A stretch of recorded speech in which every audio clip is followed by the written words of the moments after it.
It's Hanger Time with Blender Boy and Badger. We're ready for another great show. I hope you guys are ready. Welcome to our second edition of Hanger Time with Blender Boy and Badger.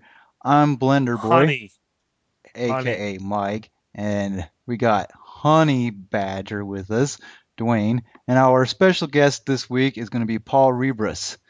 Hello. I refuse to talk until you correctly say Honey Badger. My sweetness only shows if you call me by my correct name. Okay, I'm sorry, Honey Badger. Oh, how you doing, guys? Glad to be here today.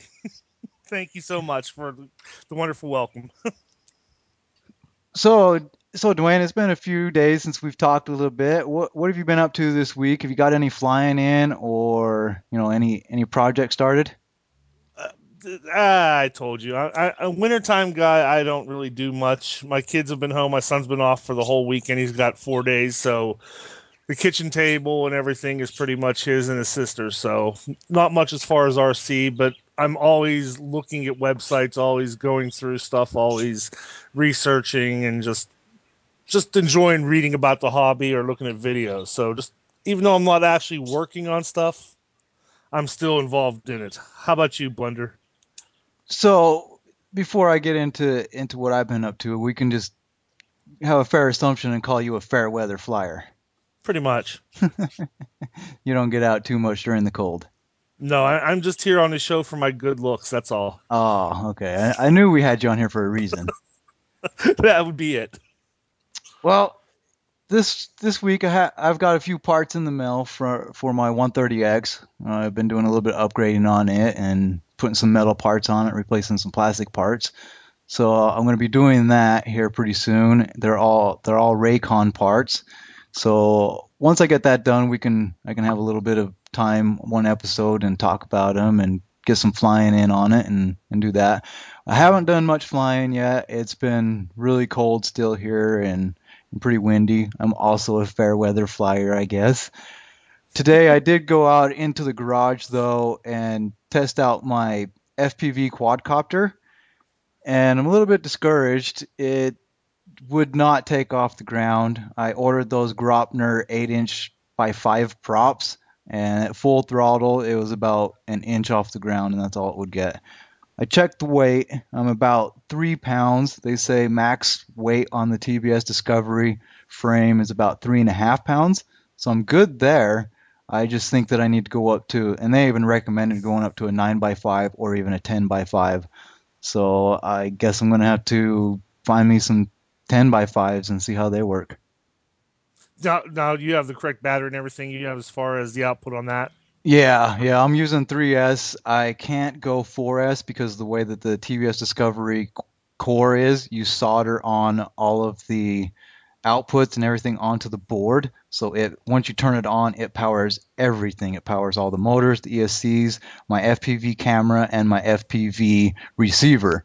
So my FPV receiver and camera are only rated for 3 cell lipos. I can't go to 4 cell. If I could go to Gotcha. 4 cell, it would probably be no problem taking off with those 8 by 5s. But I'm gonna stick with 3 cells just to save on wiring and extra batteries, of course. Gotcha. I wanted the core just to use one battery, and there is step downs and all that kind of stuff. But again, I'm trying to save weight and extra stuff on there. I've already got a million things on there if you've seen the pictures of it. Actually, I have not. I have for some reason Facebook is our friend. I I've been not getting all my updates and status updates, and especially for the group. So unless I physically go in and look at the group and start at the top and work my way all the way down, I'm getting only half of the notifications and updates. Thank you, Facebook. Yeah, I'm constantly on Facebook all day long at work. I have long cycle times most of the time when I'm running my machines at work, so I'm constantly checking. The only time I'm not online is at nighttime when, I'm watching a movie or in bed. But we're just going to change next week because I'm going to a swing shift, so I should be on pretty late now. There you go. So that's about it for me. Not much going on. Yeah, nothing here again. Like I said, wintertime. I'm more of just hang around the house. Got a couple projects that I do want to do, but Nothing else. Yeah, that's about how I am during the winter too. I just stock up on everything and build stuff, and springtime I have more stuff to fly. I hear you. And today, I guess we have with us Paul Rebre. Is it Paul Rebre? Is that how you pronounce that, Paul? Rebris. Rebris. Okay, so you're not French like we were talking about before the show. Then, okay. Darn, I thought we had our first international guest here.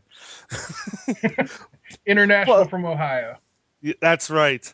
Toronto, Ohio. Too bad it's not Quebec. Then we could say you were French. There you go. All right, Paul. We're just gonna a couple little things about you.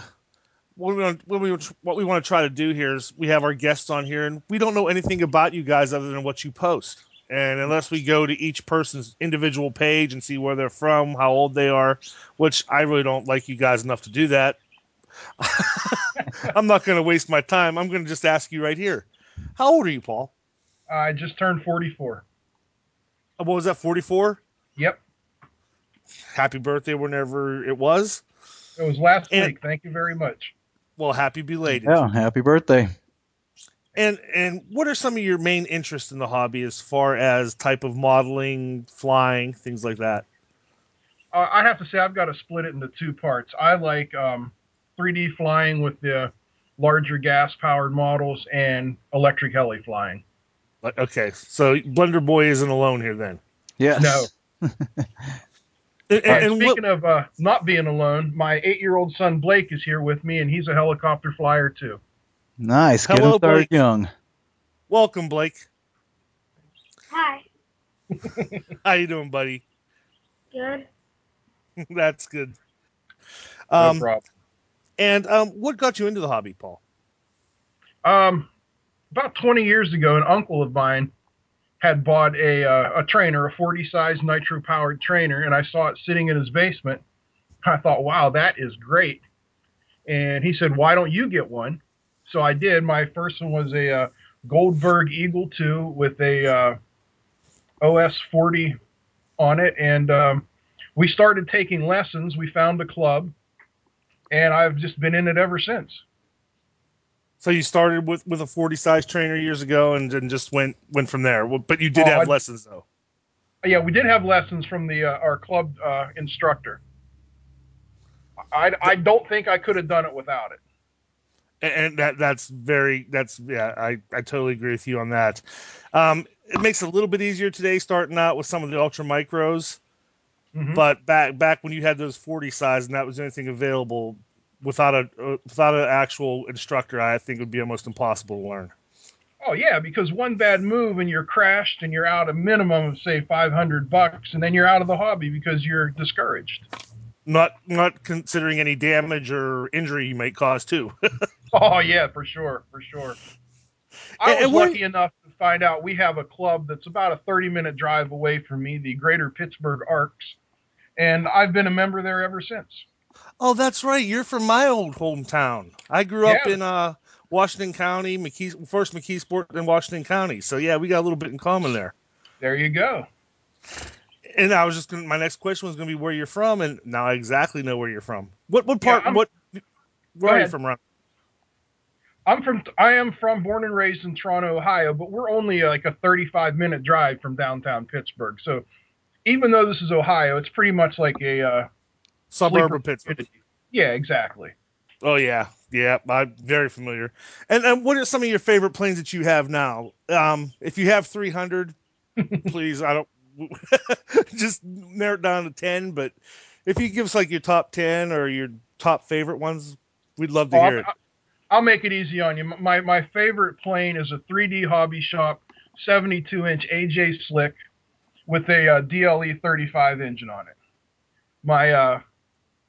I really can't tell you what my favorite heli is because I keep going through them. I fly them for a while, then I get bored, I send them off. But something in the 450 size. I just got rid of a Blade 450X a while back. That was a great flyer. Have you flown any helis bigger than a 450 sized yet? Yeah. My first heli was a Kyosha Nexus, low 15 years ago with a 30 size engine on it. Then I had a Raptor 50. That was probably my biggest one. Gotcha. Yeah, I'd have to say that the bigger ones are a little bit easier to fly Oh compared yeah. to the smaller ones and the micro ones, and even the 450 ones. They're still pretty twitchy and fast and can get out of sight very fast. Oh yeah. I tell you, I like the micro helis too. I've got an MCPX too, and also I just had a Nano that I got rid of. That thing was so fast. I don't know how they expect people to fly it indoors. Yeah, they're so fast. I like the micros too. That's why I picked up the 130X. I had the MCPX version 2 before the 130X came out, and I owe a lot of my skills to the MCPX. I flew it every day, 4 times a day, and through in one summer I was already learning how to, fly inverted with my big helis. So I owe Hmm. a lot of stick time and a lot of my skills to the smaller stuff. Oh, absolutely. Did you see what Horizon did yesterday? What's that? The new MCPX brushless one? Well, not only that, but they dropped the price of the 130, made it a bonus buy, added 2 extra batteries and an extra set of blades. Oh, really? What was the price on that? 249 is the bonus buy price. Oh, wow. That's a pretty good deal. Yeah, I should have waited on mine then. Well, that's the I, thing. I just had macaroni and cheese for lunch before we got on here. You, Nice. you guys got me so lost with all these different helicopter models and names. I have no clue what you're talking about. But my macaroni was good.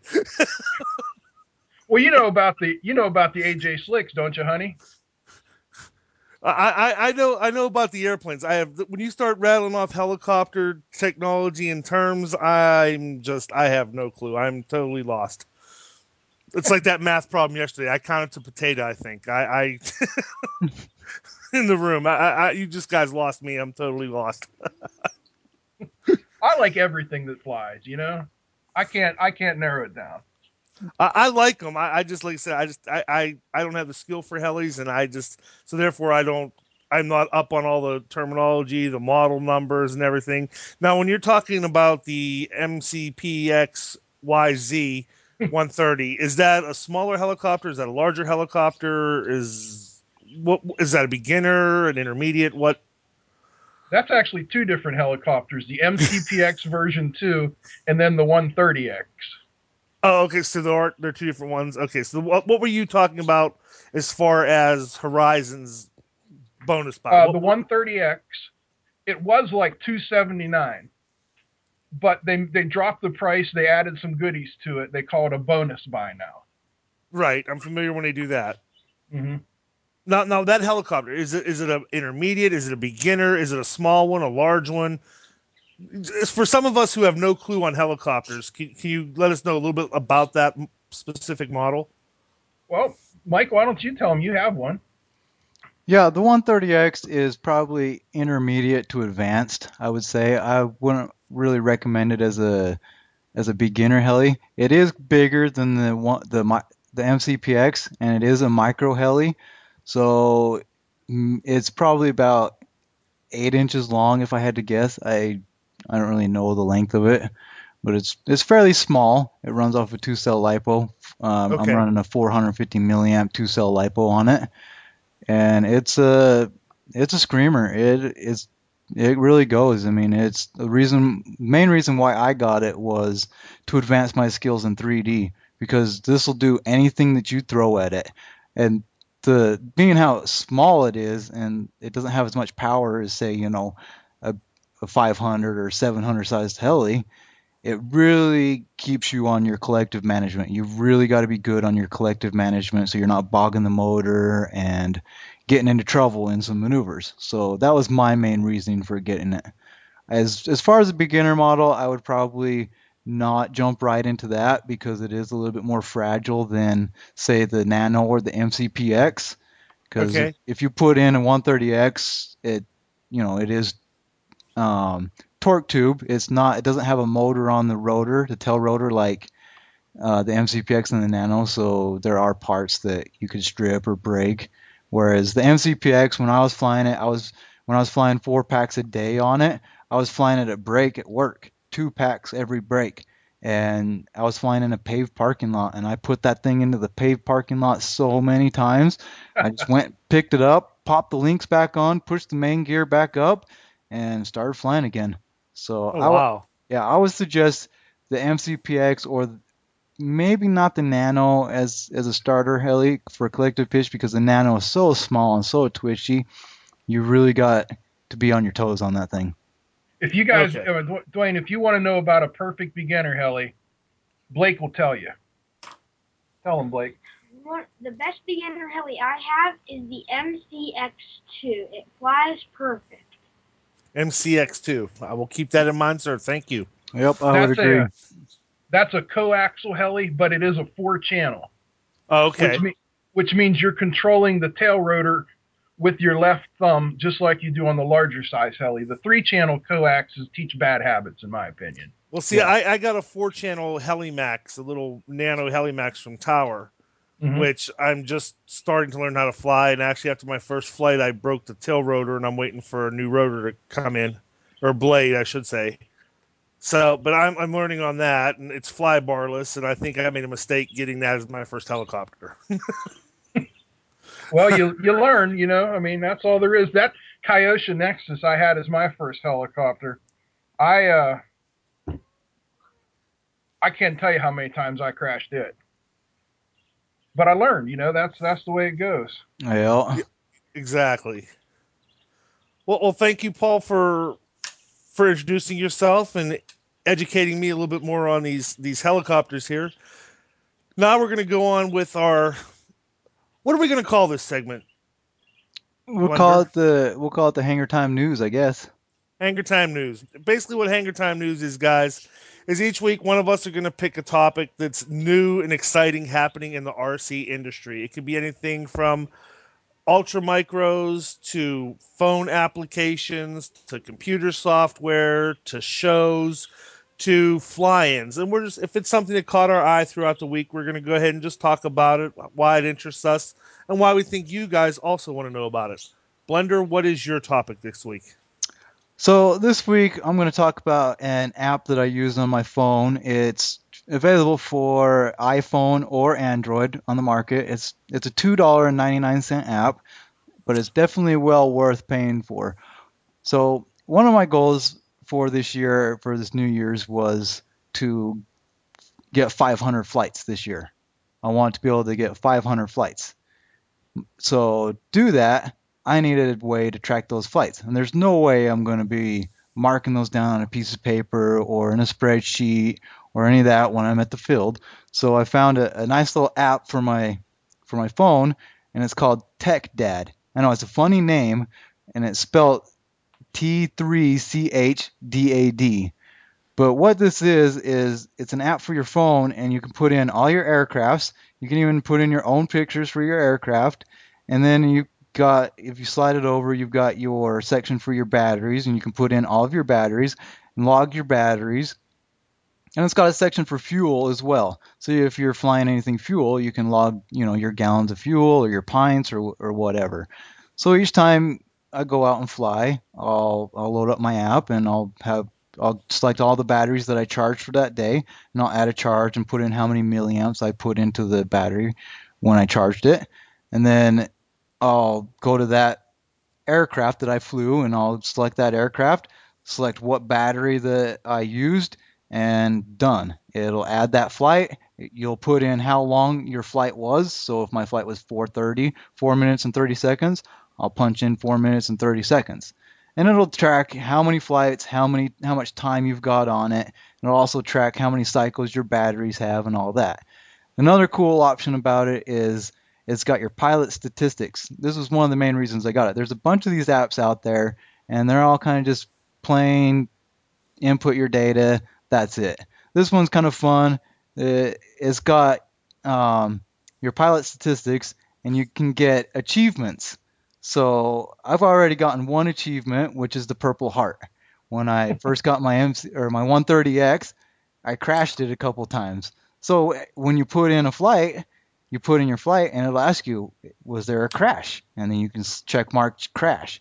So it'll also, on your pilot statistics, it'll keep a total of your crashes as well. So it'll give you your total flights, it'll give you your total flight time, and it'll give you your total battery cycles, total fuel used, and the total number of crashes. so it tracks everything that you'll ever need. And the nice thing about it too is that if you sign up for a Dropbox account, you can back it up to your Dropbox account. So if you want to use it on multiple mobile devices, then you can just download your data from Dropbox. Oh wow, that Is sounds that really available interesting. for Android too? Yes, I have it on Android. I do have an Android phone, and that's where I got it. And it's also available on the iTunes network or Because iTunes. I'm looking in the Google Play Store. You said T3CHDED? DAD, Tech Oh, Dad. okay. No wonder I couldn't find it. Yeah, Tech Dad. Oh, yeah, there it is. I got it. So it's definitely a nice app to use. Like I said, one of my goals every year, I'll make goals for myself for the year for flying. And one of my goals this year was to log at least 500 flights in one year.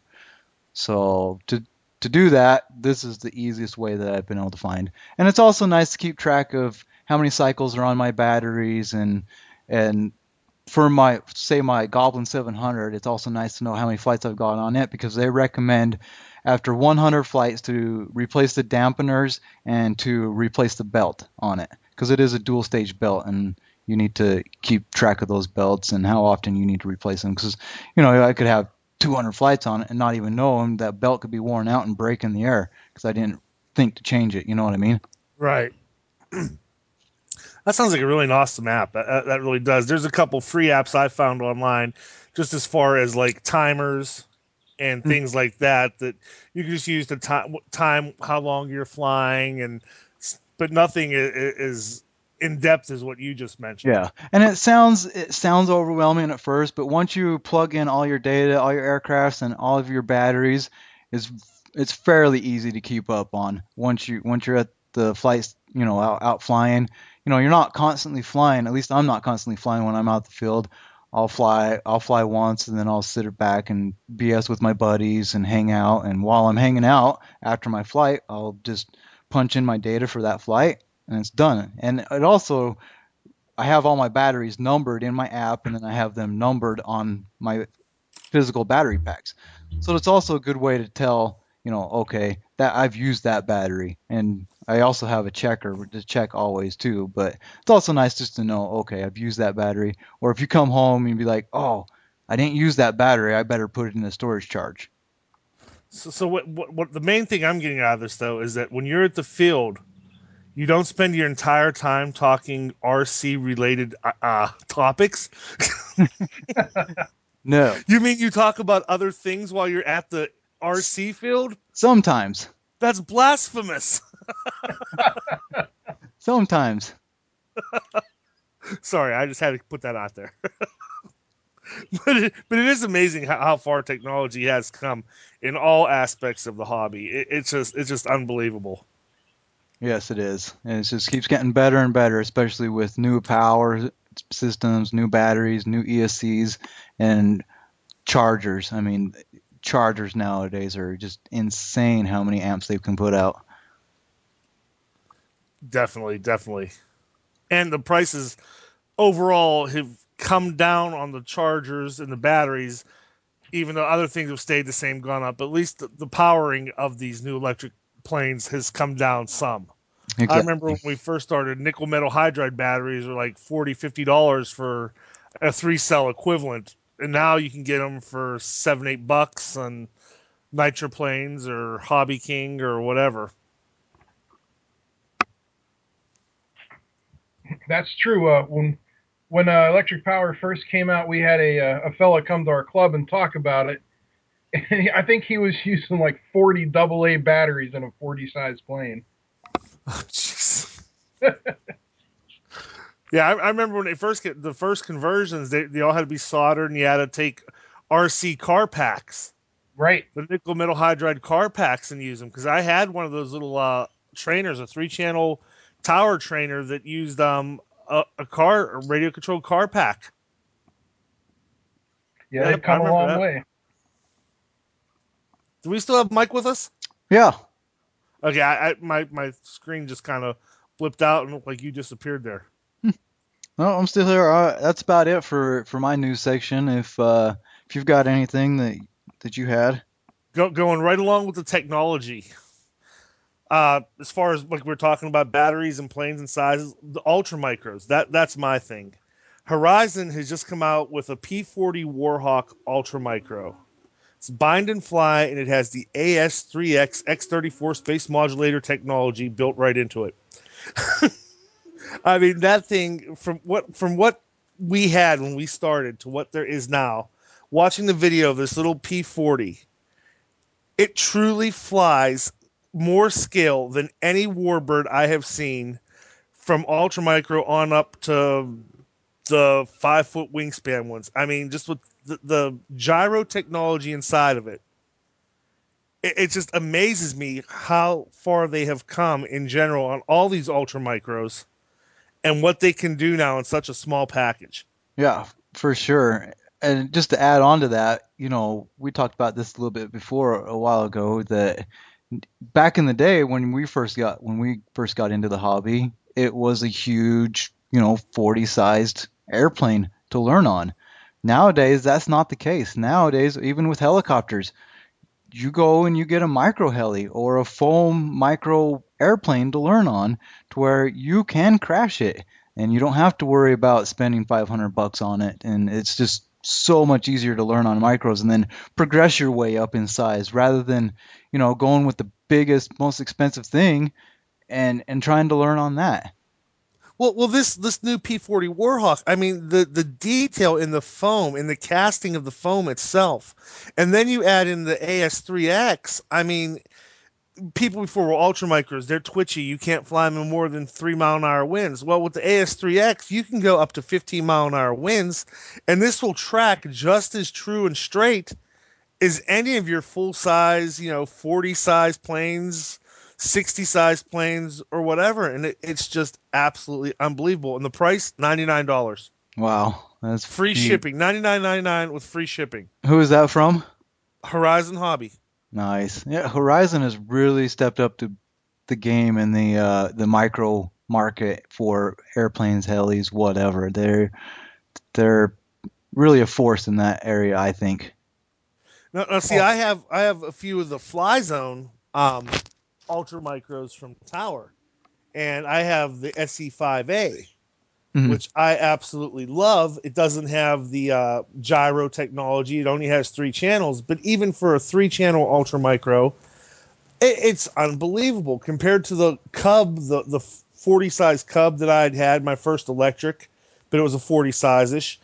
This thing is unbelievable. I mean, it can fly up 5 mile an hour winds, but it can do nice loops. You can do nice little snap turns with the rudder. And it's just unbelievable how far they have come with these little ultra micro planes. I mean, that's my topic this week.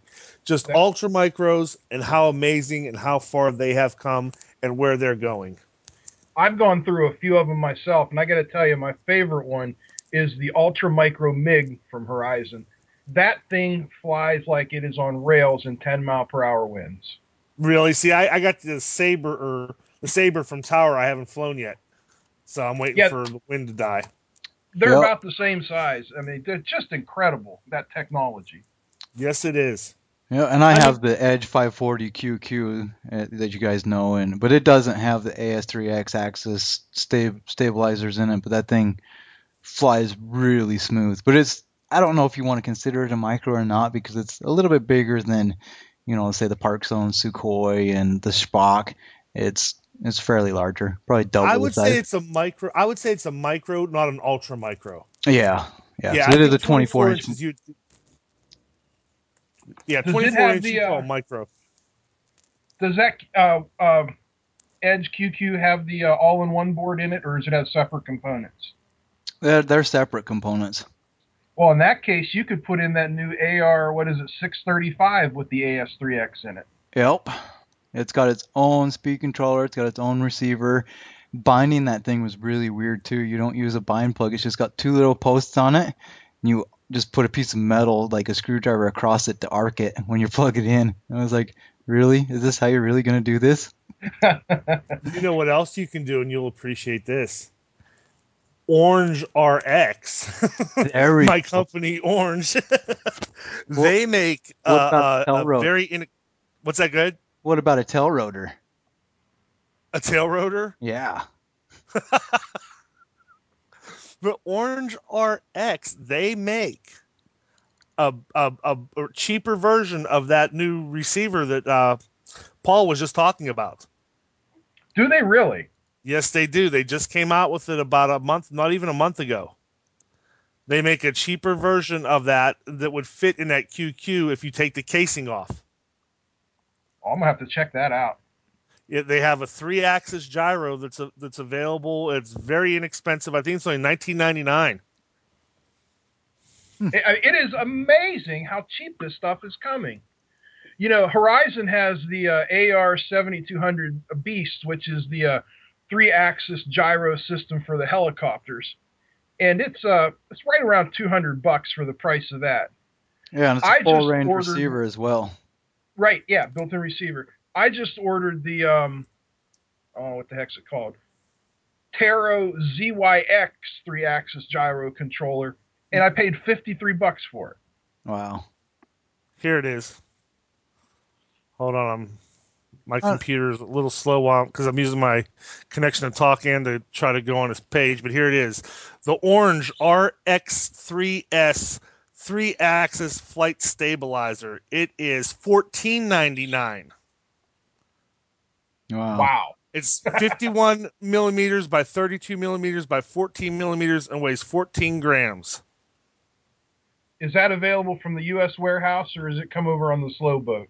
U.S. warehouse opened. It doesn't say right on this page. I just Googled the first one that came up. I didn't really check, but I'm imagining if all their other receivers come over on the slow boat, this one does too.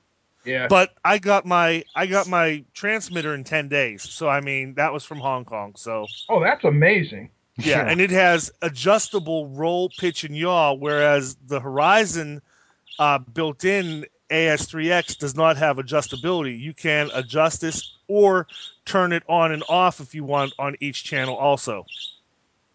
Well, that would be a perfect match for your toxic waste transmitter. Yes, it would. Match made in heaven. We were talking about the toxic waste and how parts of me are already glowing because of that. So that's subject for you and your wife. Well, you know how vitamins, they give you that kind of yellow tinge when you have to go to the bathroom when you do number one. Well, let's just say mine's a bright orange right now. Nice. So, but yeah, it's up on Hobby King. It looks like they have 2 in stock. No, they're back ordered right now, but yeah, they were available when they first came out. It looks like a really nice little unit, and the casing itself actually just has little tabs that you can snap off the outside casing to put in a smaller aircraft. So it does look like a pretty good deal there. Nice. But I don't think it glows like my transmitter. Doesn't have any backlights. Probably not. That's the downside. That's it. Got to have my orange glow. Yeah. Otherwise, you're just not going to be the same. It's like my sunshine, okay? When I turn that on and that bright orange glow, no matter how dark of a winter's day, it just cheers me up. It just makes you feel all warm and fuzzy inside. Yes, it does. Do you wear your tinfoil hat when you're using that receiver or that transmitter? No, like I told Darren, I switched to Mylar because I'm afraid that the output is a little too much for tinfoil. Oh, Mylar actually blocks more RF signals, so I feel safer wearing Mylar. Gotcha. I'm probably going to move up to a thin coating of lead too if I keep peeing orange. But anyway. Moving on. Yes, please. So let's talk about the RCPA hot topic of the week. I know this one isn't really a current event, but it definitely needs to be talked about on the show before, later in the shows when stuff does come up and it is a hot topic and needs to be talked about. But yes, this was a milestone too. This was a milestone, so it needs to be talked about. Yeah, I don't think it'll ever be surpassed. So I just wanted to see what your guys' thoughts were on my. Well, hold on before you. I don't mean to cut you off, but it can be. Sean is back into the group, so we may get more larger post like this. I'm just saying this is not a diss. This is just that Sean, prior to you, Sean was the king of massive posts. True, and Then this he and left. he is the one that got me inspired to create this post and to create this masterpiece, I will call it. So, and I'm aware, I'm sure you guys are all aware of my 5,000 post thread. I don't know exactly how many it was. I'm thinking it was like around 15 or 1,700 Yeah, posts. 2,000 at the max. Yep. Yeah, but it was still an epic achievement by me and a few cohorts that helped me, get that going. So I Nice. just want to, talk about that and, so what was your thoughts on that, Paul? I don't think that you posted much in it or at all if you noticed it. I don't know how you could not notice it. Oh, you couldn't not notice it. I saw it. I was just following with amusement. Yeah. Yeah. Well, I'm glad that, I'm sure a lot of people got a good kick out of it and some amusement out of it. It was a lot of fun. And the nice thing about that, it was all within, a 24-hour span. That's what's amazing. We have so many people in the RCPA online 24 hours a day. Yeah. Yeah, it was great. And my wife wants to know how she's not even a member of the group. Well, not really. She's a member, but she doesn't talk in there or anything. And how she actually became a topic of about maybe 100 or so posts herself. Yeah, that and, and nothing RC related. She's still amazed at how that even happened. Yeah, the way we went from topic to topic, I don't know how we got from topic to topic. It just kind of happened like potato. But So, you know what though, it flowed. It was like, okay, potato, and then it's like, well, potato goes good with meatloaf. So now we're starting to talk about meatloaf. Well, yeah, meatloaf, you could make it if you kill a deer. So yeah, hunting. Yeah, so that's the next topic. Well, hunting, but no, some people don't like hunting. Vegetarians. Okay, let's talk about vegetarians. And that's how it just kept progressing. It was like there's a key word that triggered off a whole nother topic, and then once that topic got to a point, another key word in that topic went totally 180 degrees to another topic. It was just amazing. It was awesome. yeah. It definitely showed our lack of attention. It definitely showed who had ADD and who didn't. Yes, it Now, most certainly did. when you said Sean is back, are you talking about Sean P. Camfield? Yeah, Yes, he's back. Wow. And we're not dissing you, Sean. We're just welcoming you back. So don't think we're picking on you. You should be very happy. This is your second show, and you're already getting props out here, buddy. Wait till we become world famous. yeah.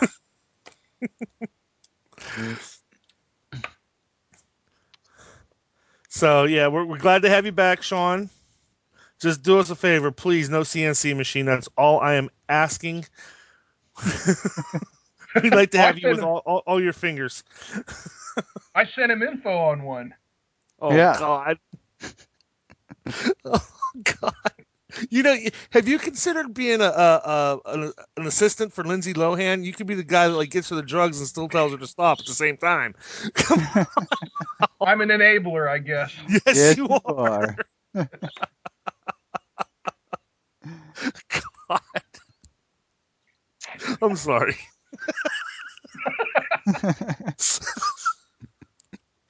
Well, you know what? I've always wanted to be a brain surgeon as a kid. Can you send me some info too? I think I'll start on the kids and then I'll work on the wife next, and we'll see how that works out. Yeah, you can implant some more brains into my head and see if I can get smarter. No, I'm just going to put one of these orange receivers in your head and see if I can Ah, control you with my transmitter. yeah, that would be awesome. I'm sure it has the output power. I'm Oh, sure it it does probably too. does. Oh. So now we're back with our guest, Paul Rebris. He wants to talk about a few things. What do you got? What do you want to talk about here today, Paul? Oh, I don't know. I've No, what you said about the MP or the MX or whatever 18, whatever it is, the Yeah, DX18. well, the DX8 and the DX18. Just more than anything, the airware and the programming in them is so simple. I mean, I remember when I got my first computer radio. It was a Futaba. It was a 6-channel, and I mean, you needed 15 pages out of the manual to figure out how to do flaps. You know what I'm saying? And with these Spektrum systems and using nothing but a button and a roller, you can set this stuff up to do some amazing programming in no time at all.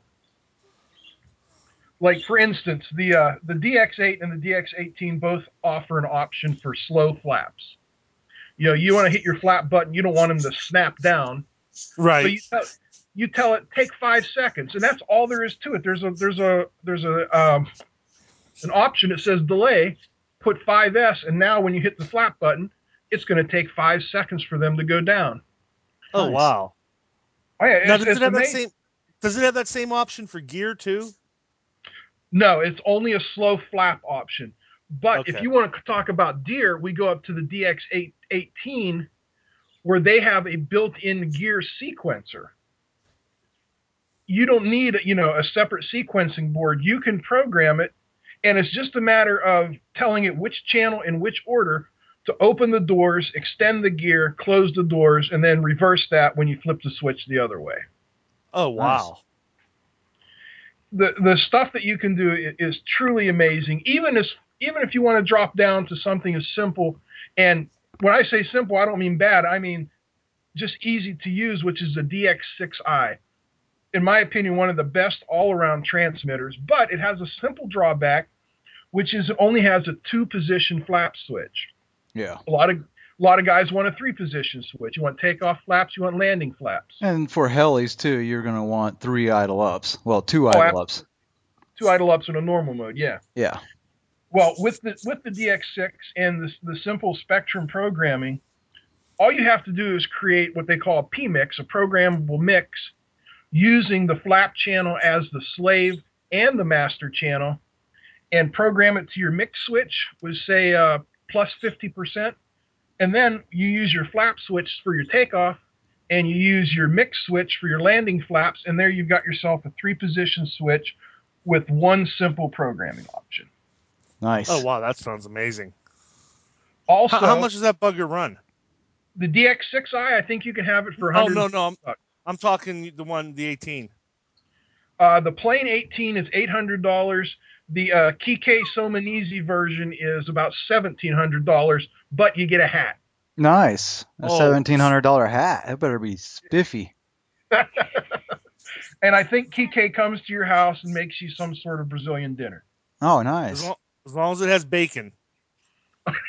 Oh, bacon, sweet. I don't know how big the Brazilians are on bacon, but it has to have bacon. Well, I got to tell you, I went to a Brazilian barbecue the other night, and 6 of the 18 meats they served were wrapped in bacon. Oh, I'm moving to Brazil. You just got to come back to Pittsburgh, man. This was in Monroeville. No kid. Where? On Rodi Road. It's called the Green Forest Restaurant. Okay. I could. You still have the Pittsburgh accent, even though you're a suburb of Pittsburgh. I can still hear that accent in there, real good. Yeah, I like to go downtown and see them Stillers. Downtown, down pants. That do you go to pants in that? See Donny Iris. Donny Iris and his Donny brother Iris. Lonnie. Oh my God, it's been so long. I miss DVE. Oh man.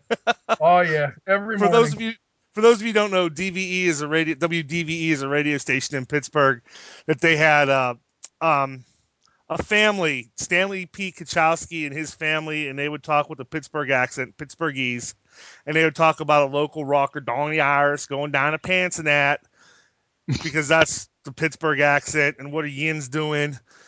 Yins would be similar to what are you all doing? What are y'all doing? Yins, you guys. So yeah, that's a little inside Southwestern Pennsylvania humor there for you guys who don't know. Yeah, Yin's guy's gonna go down South Side. South side, yeah. Strip, gotta go down the strip. Gotta get me a hoagie. I like to get me some jumbo. Chip tam. You gotta get some chip tam.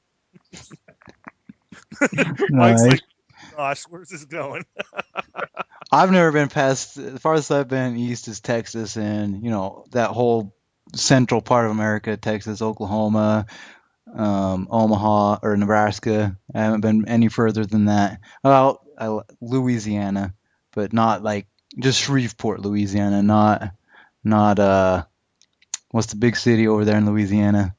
New Nolans? Orleans. Yeah, I haven't been to New Orleans. Nolans.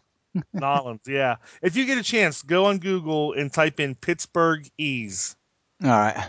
And there's videos of people just talking, and there's a guy called Pittsburgh Dad, and he does all kind of parodies of the accent. It's hilarious. Now, my main question, last before you get back to your transmitter, do you put your chair out to hold your parking spot, Paul? Absolutely. We have a 3-day festival here on Labor Day, and if you don't put your chair out, somebody's going to park in your spot. So when there's a chair there, you can't just park there, huh? No, That's if you Wow. Go ahead. Oh yeah, when you leave for work in the morning, either you or your wife comes out once you pull out of your parking spot, because a lot of the homes back there didn't have garages. You parked on the street, and when you left for work, you put a chair where you parked your car, and then when you came home, your wife or you got out, put the chair back in the house or on the porch, and you parked your car, and it was an honor system. But if you grew up in that area, you did not mess with somebody's parking chair. You didn't mess with their chair?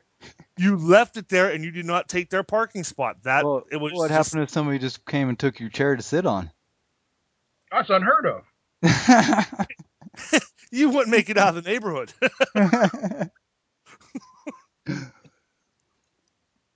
Oh, Yeah, no. you don't mess with the Southwest Pennsylvania's parking share. No way, buddy. Gotcha. Good to know. That'd be like coming in and walking, sitting in on Archie Bunker's chair. No, that just don't happen. Yep. I'm glad we got Paul on. It brought back some old memories and made me a little homesick. Yeah, definitely fun. I do have a question though about the programming. It's a stupid question, and it's not really specific towards, say any radio, but I'm just curious which is better for an airplane, because I'm not an airplane guy. I mean, I fly airplanes, but for doing ailerons, is it better to use the Y harness on the aileron channel, or to put one servo into aileron and one servo into, say, aux 2 and just program in some mixing? Well, depending on the radio you're going to use, a lot of them don't even require mixing. You just tell it 2 servos.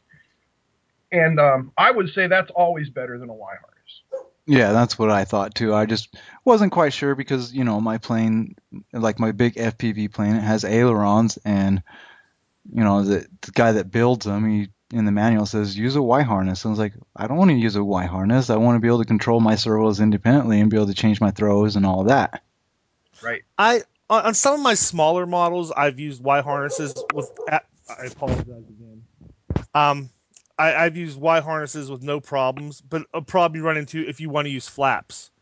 A Y harness, there's no way you can use flaps with a Y harness. Flaperons, Gotcha. you mean? Or flaperons. You really can't.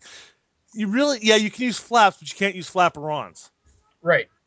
With a Y harness. So if you want to use flaperons or something like that, there's no way you can with a Y harness. And if the model comes with a Y harness, I keep it that way. But if it's like this Beaver I'm going to be building, I'm going to put separate ailerons and also probably servos for flaps also. So that'll be my first one going with a 5-channel like that.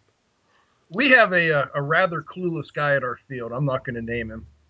And he always likes to fly really fast airplanes that aren't supposed to be really fast. But anyway, he was having trouble landing them because they come in so hot. And a buddy of mine told him what you need to do is just program in a little bit of an up flapper on, like a spoiler on, Exactly. to kind of stick the plane to the ground when you land. So he said, oh, okay, yeah, I'll try that. And a couple weeks later, he comes back to the field. He said, I tried what you guys have told me. I programmed them to go up in that. And as soon as I did it, my plane rolled hard to the right.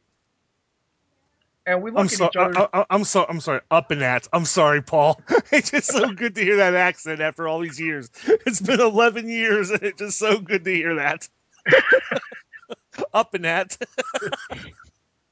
And if you're not from there, you're not going to recognize it as much as I do. I apologize again. I'm sorry. It just makes me feel all tingly inside, kind of like my transmitter. When I power it up, I get that tingle. My hair stands up, and I'm sorry. Go ahead. That's all right. Well, as you know, The only way that that can work is if you're using separate aileron channels because they both have to go in the same direction. Right. Well, this guy had a Y connector. So when he hit that switch to pop his ailerons up, one went up, one went down. So of course it did a roll. Well, you know what you can do for that though is you could actually, as the plane just flies, and you can set it just a 16th of an inch or an eighth of an inch, just adjust your clevises on your control rods. If you are using a Y harness and one servo, or two servos with a Y harness, and just the plane will constantly have that little up aileron on both wings equally, but you adjust it mechanically. Right. He just wanted it to be, an instant switch action from the transmitter. Oh, man. Oh, we had one guy that programmed in a snap roll switch. Oh, really? Yeah, as soon as he hit the switch, all his controls would go cattywampus. Well, did it work? Yeah, it worked, but I mean, why would you do that? Because you can. I guess so. I mean, I don't know. Because you can, maybe.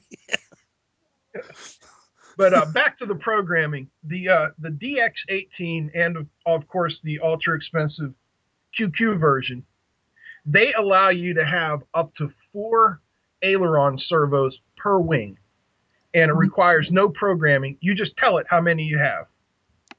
Oh, that's nice for some of those big planes, because I know that like your AJ Slick, doesn't it have 2 or 4 servos per aileron?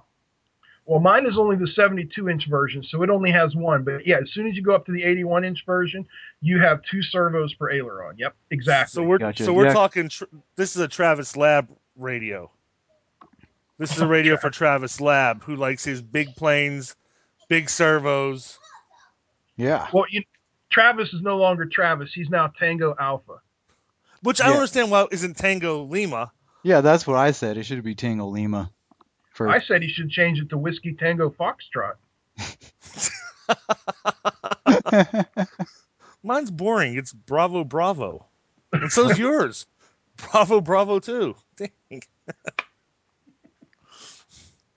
But that is a really nice feature of those high-end radios, because before that existed, you had to buy something like the JR Matchbox for about $400 to synchronize all your servos. Now that programming is built into the Airware software, and it's just right there in your radio. Very nice. No, I know I'm curious. I'm sure Blender's curious, and all of our listeners. Does this radio have Expo? Yes, I wouldn't fly anything without Expo. See, we have to devote a whole show to the debate of plus and minuses of Expo. Yeah, I think that's what we need to do. We need to have like a whole show on Expo. Yep, and then we'll have a whole show on pinching versus thumbs. Oh, I'm a thumb flyer. Yeah, me too. And then, see, I'm a pincher. I started out with thumb, but to be honest, once I went to the pinching, I got much smoother, much more relaxed, and I never used Expo. But then we'll also have a third show to welcome back all the members and ask them to come back who got mad at us and quit or stopped listening because of whether we're for or against Expo or pinching. Exactly. Do you wear one of those trays around your neck? No. How about neck strap? No, I usually have a bib anyway because I usually have leftover dinner on me anyway, so I don't have room for a strap or a tray. You probably start drooling and your jaw kind of goes to the left a little bit when you're flying with that orange transmitter, so you got to have... Well, yeah, that's what happens. It hits the neurons in my brain and kind of lose body function. And yeah, and besides, my hands kind of like start melting to the casing itself, so I don't need no stinking neck strap. It just holds there kind of like... when you heat up rubber and it gets real sticky and you can't pull it apart, that's kind of like what happens to my flesh to the plastic. But that's okay. At least you'll never drop it. And if I do again, it's bright orange. It lights up. I can find it. Yep, shouldn't be hard. Unless it melts its way through the ground to China. Yeah, it may want to go back home at some point. Try to find home.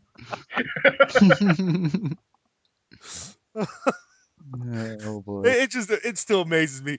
Everybody who gave me crap, and I wasn't upset. I'm still not upset whatsoever.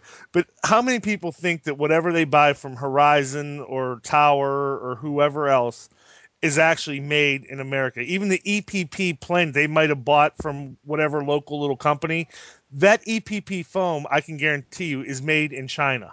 Yeah. It's It's not just manufactured here in the United States. any thread or post like that saying, "Hey, which one do you guys think is what do you think I should get or what do you think of this?" Of course all the fanboys are going to come out and say, "Oh, you should get this." I mean, why would I come to, a post and say, "Oh, you should get this," but I've never used it before. I'm going to recommend what I have and what I've used if it was good. And I'll say, if something's bad, if I've used it before and something was bad, then I'll say, "Yeah, it's bad." But just that's just that whole fanboy stage too. And, Oh, and this I is the best thing ever. You got to do this, and this is the best product ever. You know what I mean? I still look at it this way. This thing, for what I paid, it's 10 times better than anything that was available 10 years ago. Oh yeah, Oh for yeah. sure.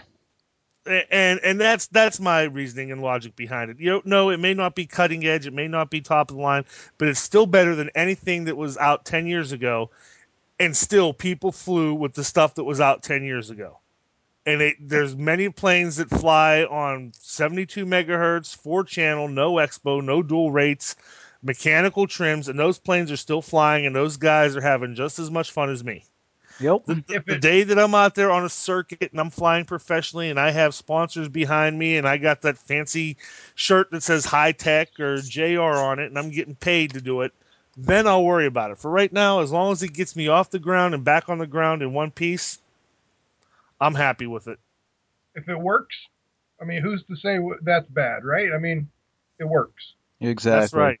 I think you should be sponsored by Orange RX though, and have a nice bright orange shirt with those little stripes that the reflective stripes like the safety people The Air wear. Force safety vest. I'm gonna get a military safety. Actually, I'm just gonna wear a hunter vest, my vest I wear for hunting. I'm Yeah. gonna put fluorescent reflective orange on that with my orange hat, and There that's you all I'm go. gonna do.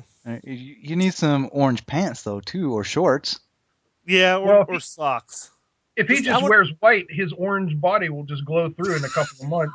And there you go. There you go. You won't even need to worry about color. Here I am joking, but how do I know that I'm not actually suffering some sort of brain damage every time I turn this on? Maybe I should start pointing the antenna away from me. Probably. It's probably going straight to your brain. Not that you can tell anyway, but still. Yeah, yeah. It'd be hard to tell at this point, but maybe 20 years ago. Actually, I was worse back then. Imagine that. Oh yeah, that'd be interesting. Imagine when I drank. Yeah. Ugh. Well, when our families and spouses hear what kind of money we pour into this hobby, they think we're all brain damaged anyway. Oh yeah. Well, I'm kind of I kind of stick to my RC budget. Like Christmas was my big spending spree, and then now for the rest of the year, I might maybe get one plane or so if something really catches my eye, and then some batteries. But that'll be about it. Well, for you, I'm your pretty good wife on is it. in charge of your budget, right?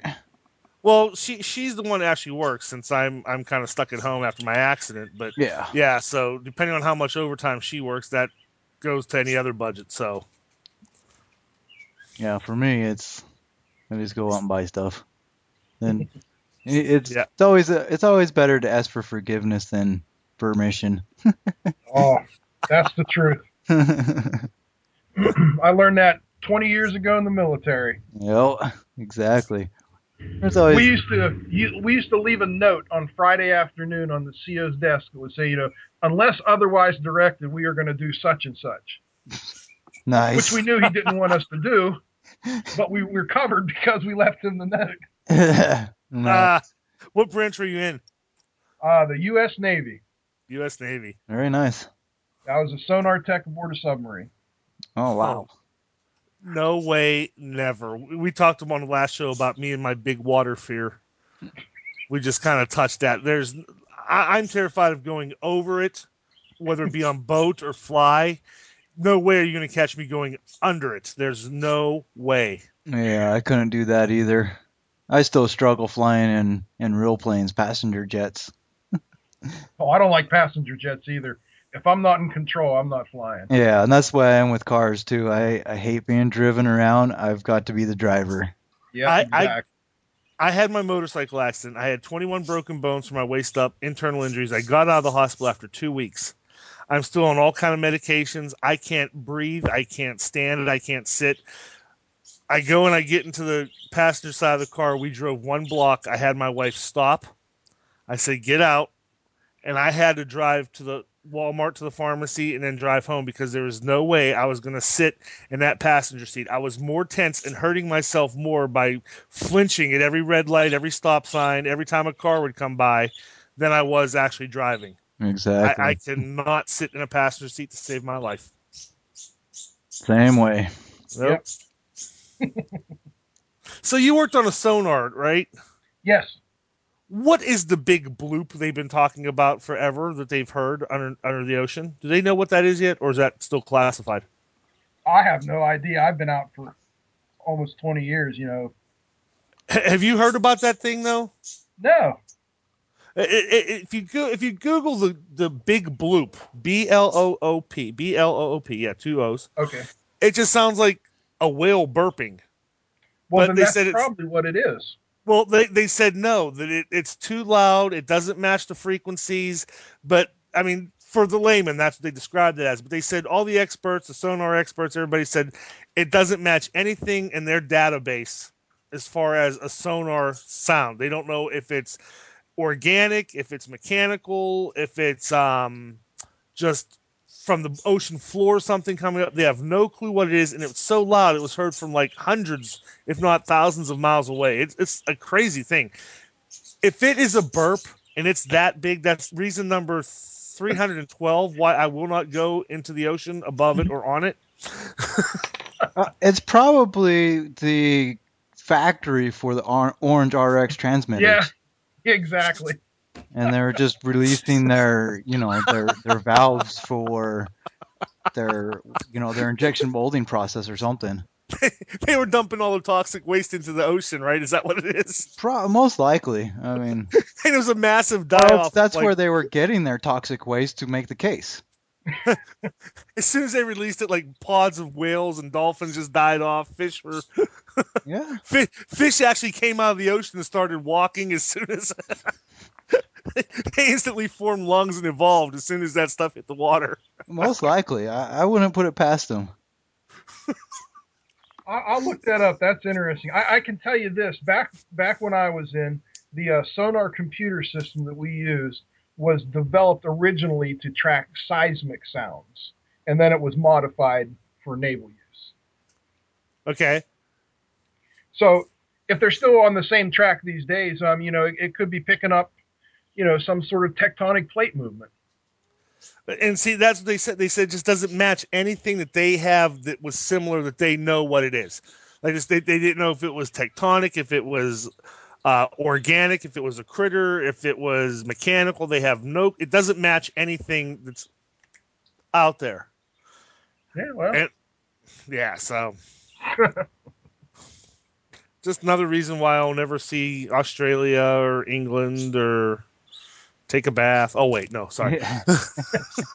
not until they develop a transporter, That's right. That is exactly right. But I want to thank you for your service. I want to thank you for the courage you have to be under there. There's no way. huh? Yeah, Oh man, let me tell you, there's no courage involved. When I decided to join the military, I said to myself, what branch and what job has the least possible chance of somebody shooting at me? Air Force. That's what I went into. I thought 400 feet under the ocean was pretty safe. Yeah, but there's depth charges and there's you can run into something. Shoot, they're running into fishing boats every couple years now. That's true. But thank you. Yeah, Thank yeah. To be a submariner, no man. That's although I hear you guys get the best food. We got the best food, but I'll tell you another little interesting bit. I mean, this isn't really RC related. I got out of boot camp, and the Navy spent a year and a half training me to be a sonar operator. And this was between 1988 and 1989. So I went, I caught the boat out of Kings Bay, Georgia. I did 2 90-day cruises, and I got orders to report to this building that I've heard of, but never had anything to do with it. So I report to this building, and they start outfitting me with all this desert gear. And the next thing I know, Desert Storm pops up, and I'm standing in the middle of Kuwait. Oh, wow. You're kidding me. No. Did they make a mistake or something, or? No, I mean, you go where you're told, you know. Yeah, but when do they send a sonar man to be in? What are you going to do over there? Well, my job was Track to stand camels. in front of this Put a tent. microphone in a mud puddle? What are you going to do? My job was to stand in front of this tent and guard it. That's what I did for the 3 months that Desert Storm lasted. Wow. Oh, wow. Well, and actually, we're over our 1 hour mark, so this is pretty much our free form now, Paul. So you can feel free to talk about whatever you want. My only guess on that whole thing was this. The tent had something in it that was classified. I don't know because I never looked. They told me don't look, so I didn't look. And everybody that serves on a submarine has to have a clearance. So Right. my guess, they needed somebody with a clearance. They said that guy will do. It was the blooper. It's whatever made the blooping noise. That's what you were guarding. Was in a tent in Kuwait, yeah. That's what it is. You were watching the blooper. I think it was some Saudi prince's Mercedes or something, you know. Maybe a naval drone or something. Maybe that got shot down or something. No, because they erected the tent after we were already there, and they put crates in it. I don't know what was in it. Well, that sounds like Roswell to me. It could have been meals ready to eat, you know. I mean, I'm a big guy. They said get the fat guy to guard it. Oh, the irony. Yeah. Well, not really. If you've ever had a meals ready to eat, they're not that good. Yeah, I've had MREs before too, and they're not that great. I don't mind them, to be honest. I don't like when you get the 16-year-old M&Ms, but and that's no lie. I mean, you figure an MRE has a shelf life of 5 years. It's printed on the bag, but normally the M&Ms are like 5 years dated before the MRE was even produced. So they're getting M&Ms from like factory, from like leftovers from Walmart from Easter like 10 years ago, and putting them in the MRE they're making today. The best thing in the MREs for me was the crackers. That's usually all I ever ate. Yeah. See, I really didn't mind them. I like the Parmesan chicken and the beef stew, and even the lasagna and spaghetti. Bad. The beef stew was okay. I had no problem with them. Well, you know, sometimes you just don't have a choice. It's MREs or nothing. Exactly. Exactly. But yeah, they did feed us good on the sub. That's true. We always had ice cream. Nice. Did you get a beer too? Didn't you guys get beer? Don't you guys get beer too on a sub? No, we didn't have beer on the sub. Surface guys got a beer day every 41 days they were at sea. You got 2 beers. Oh, wow. The only reason we didn't have is we didn't have storage room for it. See, when I was in the Air Force, our beer day started at about 5 o'clock on Friday and ended Sunday. Yeah, ended exactly. Sunday at about 10 o'clock at night. That was our beer day every week. Yeah, I haven't had a beer now in over 2 years with my heartburn, so I don't even miss it. Nah. I'm not a fan of beer anyway. I prefer whiskey. Tequila and beer. That was mine. Tequila and beer. Yeah, same here. Now, if I drink, it's going to be wine. I like good red wine. Oh, boy. So, Mike just said that so we get some more female listeners. Where are you at, Mike? I'm in west somewhere? Utah. Yep. I'll have to send you a bottle of Amish wine. There you go. Hey, I have been watching Amish Mafia lately. Oh,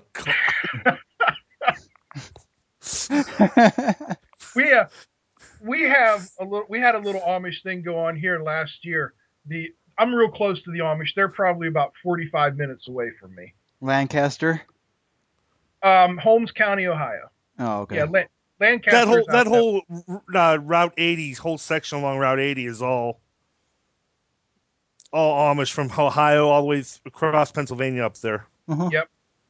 Well, there was this breakaway Amish sect, if you can believe that were breaking into other people's Amish homes and shaving their beards off. Yeah, I heard about them. Yeah, I heard about that on the news too.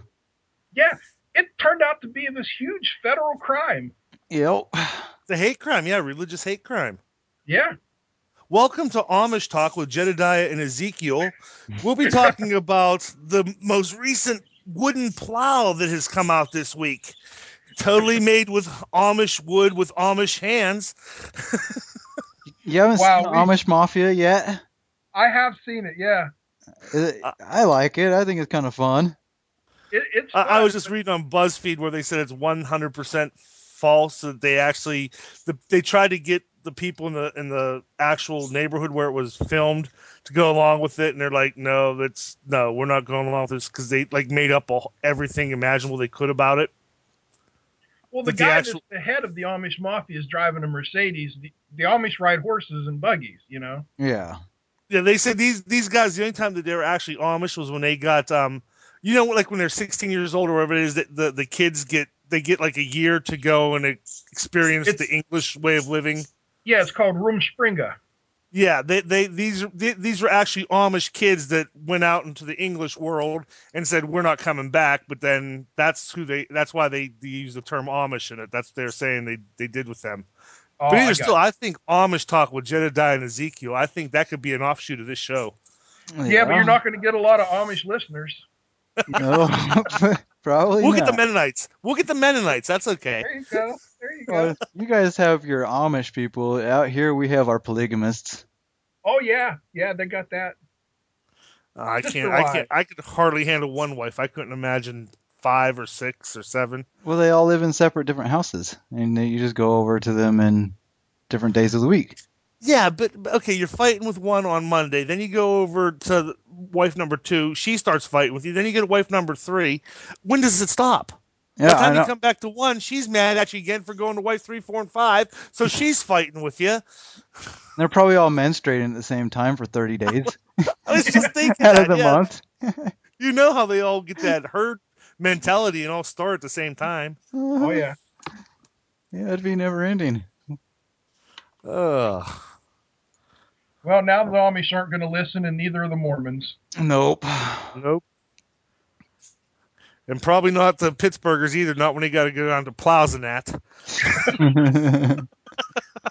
I get my disability check and pow, down the plows and that. Yep. I saw Donnie Irish's twin brother Lonnie there. Lonnie and Donnie, you should have seen did you see the straw hats they had? Oh man. It gets me one of those. Oh man. Yeah, if you ever it's hard, almost impossible to find. I tried finding clips of DVE on YouTube or on Google, and it's almost impossible to find the old Paulson and Crin stuff. Yeah, but you know, they fired Crin last year. Did they really? Yeah, no explanation, no nothing. He's gone. Well, I like how Paulson, when he quit because Howard Stern went on the X and he was just smacking him in ratings, and then Paulson quit, and then he comes back and gets a nighttime show. That just tells me he was ticked because Stern was taking his ratings in the morning. Exactly. Yeah, I always like Crin better than I like Paulson. Yep, me too. But I used to be a mall guard at Century 3 when Ben Clinkston was the big deal on DVE. Ben Clinkston, mall guard. That's right. And then I'd walk up and down that mall and Ben, hey Ben. Oh, I hated that. But anyway. They're still looking for their bodies, but damn teenagers. So you guys are pretty far away. I guess neither one of you is going to the Toledo show, right? Nope. No, I'm actually in northeastern Missouri. Oh yeah. Even though my Facebook says Rapid City, but I don't know why it said Rapid City for the last 3 years, and I haven't been in Rapid City for 4. But you're hiding out from those black helicopters, probably. And that's fine with me. Well, I'll tell you, Blake and I are heading to Urcha this summer. I can't wait. Yeah, I'm planning on Urcha too. I'm really wanting to make it out there and fly. And the big thing for Urcha is that's where you get sponsored or become a field rep. Yep. So that's what my hopes are this summer is to make it out to Urcha and become a field rep or a sponsor or get sponsored. Now, what is IRCHA for us? It is the International Radio Control Helicopter Jamboree. It's Okay. huge. You should see some of the pictures on it and how many people were there. One of the biggest ones you'll ever see. My buddy was there last summer, and just the amount of free stuff that he came home with that they were throwing out in the crowd. Revolution blades, castle speed controls. The free stuff alone is worth the trip. Yeah. Now, where is that? Muncie, Indiana. It's at the Oh, okay. AMA headquarters, ain't it? Exactly. Yeah, it's gonna be a trek for me, but I'm really planning on it and really trying to make it out there. I would love nothing more to become sponsored or become a field rep for somebody. You Oh, need to yeah. take your laptop and or take your phone and do a live feed. You Oh can Skype yeah. on your phone. Yep, for sure. Absolutely. We'll have to look for you out there. Yep. I'll be the one dressed in the Amish clothes with the Nice. Pittsburgh accent. Nice. Hey, My, Ian's guys! If you're somebody yelling, "Hey, Ian's guys, check this out!" As soon as my you hear the word steam-powered Yins, heli. you'll know who it Nice. is. Well, you'll know who it is because when I go to fly, I'm going to put my folding chair in front of the tent so nobody takes my spot. Yeah. There you go. Oh, oh my god! Oh, I'm sorry. Just see that. Like I said, you had to have grown up out there to really get a visual of what he's talking about. I mean, like on the street I lived on, there in a one block area, there was like 3 folding chairs within. I'm talking a short block. I'm talking like a 10 house block, and there's 3 chairs, 2 on one side of the street, one on the other side. And then one time somebody did park there, and the guy came home, and he's cussing at the guy out who moved his chair because he put his chair right on the sidewalk. Oh, it was just it's just amazing what they used to go through back when I was growing up. Nothing's Especially, changed. really. Yeah. Oh. And then you got all these giant hills out there. I mean, you Oh, got yeah. hills that are as steep as can be. But it's amazing the chairs just don't tumble down the hill and just keep on going and land in one of the rivers. So yeah, it's Well, my favorite thing is you got the street level, and then you've got 400 steps you got to go up to get to your house. I moved into a house one time like that. Oh my God, let me tell you. I That know was back when I exactly what was you're talking younger about. and had a strong back, and oh, never again. That's just Nope. pure Pittsburgh right there. Yeah, it makes you wonder. Like when you look, like when I moved out west, and I was in the Air Force. I've driven from Alaska back to Pittsburgh. I've been all across the southern states. I've been to living in South Dakota, and you look at how cities and towns are laid out and set up. Most places kind of go around, dig out, build roads along the hill. Pittsburgh just kind of would go up the hill, down the hill, Yeah. not go around the hill like a corkscrew. They would go like right up over the hill. Is one way you're going down the street for like 10 blocks, 10 big long city blocks. You're going, and all of a sudden it just stops, and it's a one way facing at you. Yep. Yep. I mean, it's the most ridiculous setup that I have ever seen in my life. Well, the worst part is where I live west of Pittsburgh, the only way into Pittsburgh is through the tunnel. Yep. So you got 6 lanes of traffic converging into 2 lanes to get through this tunnel. And And God come rush forbid hour, if it rains. God forbid if it rains or it sprinkles. or there's an accident, Well, I just people in like how Pittsburgh will stop their car to look at an accident. But even still, even if it rains, even though inside the tunnel, Mike, mind you, the tunnel is perfectly dry. It is dry as stone. They will slow down to 15 miles an hour in the tunnel if it's raining on the outside of either tunnel. Oh yeah. Nice. So you got this 6 lanes of traffic converged down to 2, sometimes to 1, because especially if you're coming across the Liberty Tunnel, Yep, or that's the one I'm Liberty talking Tunnel. about. Okay, Liberty Tunnel, you come in that way. It goes into 1 lane during rush hour going into the city, 3 lanes going out. So now you got 6 lanes of traffic going into 1 lane, and if it's raining, it slows down even more. And once you get into the tunnel, there's no getting out of the tunnel. If somebody breaks down in front of you, there's no getting out, except for No, leave there's your car not. there, find an emergency exit, and walk home.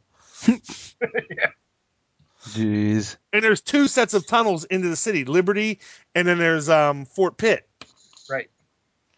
So yeah, it's the most. I tell you what, my 5-year-old daughter, when she scribbles and makes pictures and say, "That's you, Daddy," that looks like a better city design than what Pittsburgh was made.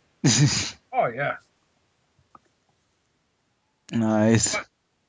But it's Pittsburgh. It's its own thing, you know.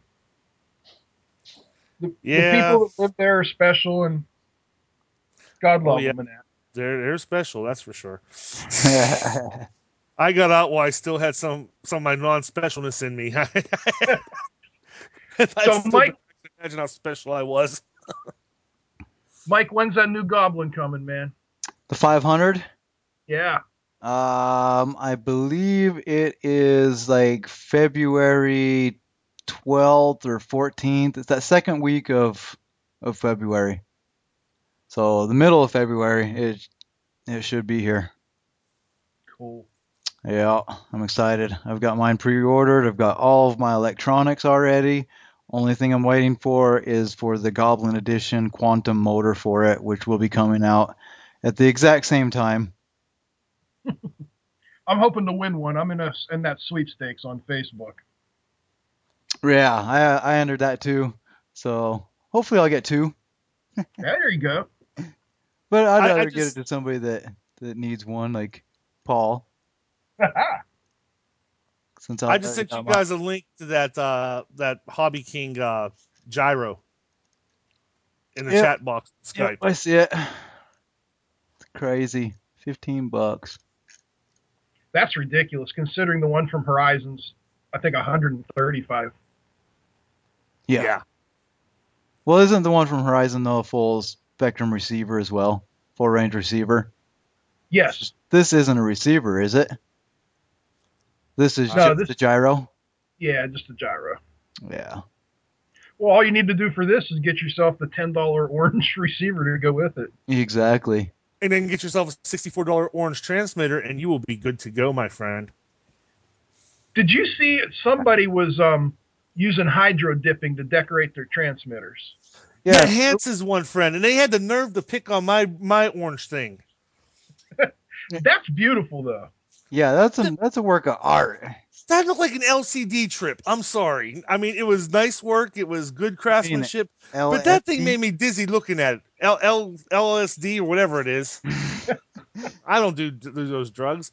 Whatever it is, it made me dizzy just looking at it.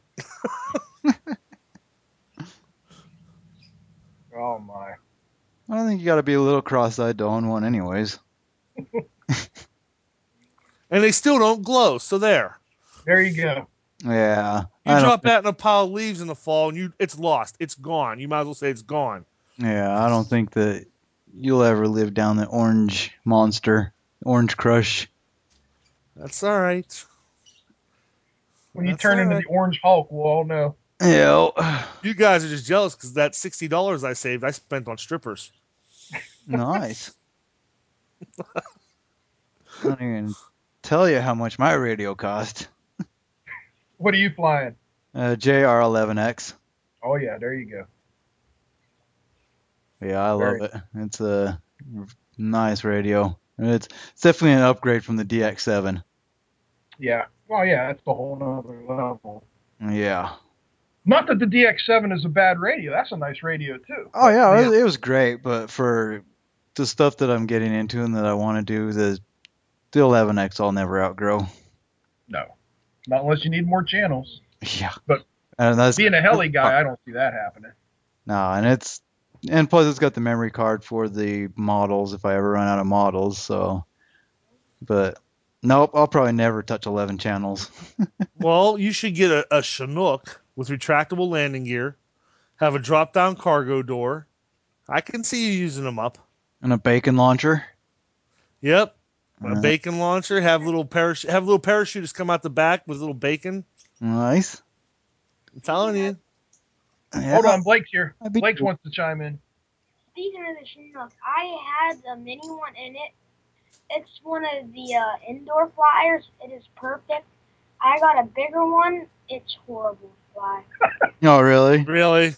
I got him this 24-inch one from X Heli, and it's awful. It would just pirouette the instant you took off. There was nothing you could do to it. Huh. Well, I'm But willing to bet that he's still 100% better flying helicopters than I am. So he's pretty Probably. good. Is he doing? Are you doing some hardcore Smack 3D, Blake? Yet? No. Not yet. Are you No, hovering Sound- inverted? he doesn't Blake, do it bird. listen to me, Blake. There is nothing wrong with scale flight. Slow scale flight looks very elegant and very relaxing. There is nothing wrong with that, young man. You don't listen to these crazy 3D people. If you do go that route, that's fine, but there's nothing wrong with scale. That's all I'm saying. There's nothing wrong simulating doing a drop into an LZ or coming over and doing a fire rescue. There's nothing wrong with flying nice and slow and hovering and putting it down between a couple simulated trees. There's nothing wrong with that. Nope. I It's a can't lot of even fun. do that. I can't even do that, so never mind. He can come pick up the survivors off of my helicopter crash whenever I go down. There you go. Black Hawk down. Yeah, that's me again. Badger down. Well, gentlemen, that's all I got. Yeah, that's about it. Should we wrap things up? Wrap it Sounds up. good to me. All right, I'm Badger Boy, and that's Blender. You're not Badger Boy. Oh, You're Blender. okay, gotcha. Well, I'm Blender Boy, and that's Badger. And our guest this week was Paul Rebrisk. Good to have you on the podcast and get to know you a little bit. Hope you had fun. Oh, thanks for having me, guys. It was a great fun. Yeah. I never did Funny. ask. Did you get to listen to the last show? I did. I listened to it while I was stuck in traffic going to my girlfriend's in Pittsburgh the other day. Oh, nice. Yeah. Did you like it? I did. I enjoyed it. Good. Hopefully my sound quality issue is fixed and it should be a lot clearer and crisper now, and I won't sound like I'm in a tunnel. Well, we'll find out. You sound good here. So He may have been in a tunnel listening to you if he was heading to Pittsburgh, so it really wouldn't made a difference. yeah, it would have made him feel like he was at home anyway. So And hopefully you'll remember the honey next time too. yeah, saying. I just saying. I can't see it. It's just I don't get it. I don't get it. That's when I'm nice. When I'm doing member retention, that's the honey part of me. When I'm Oh, kicking people out, that's when the just pure badger's there. okay. When I'm scaring people out of the group. I still like that that little picture that I posted or that you posted with the badgers. This is what my mom thinks I do.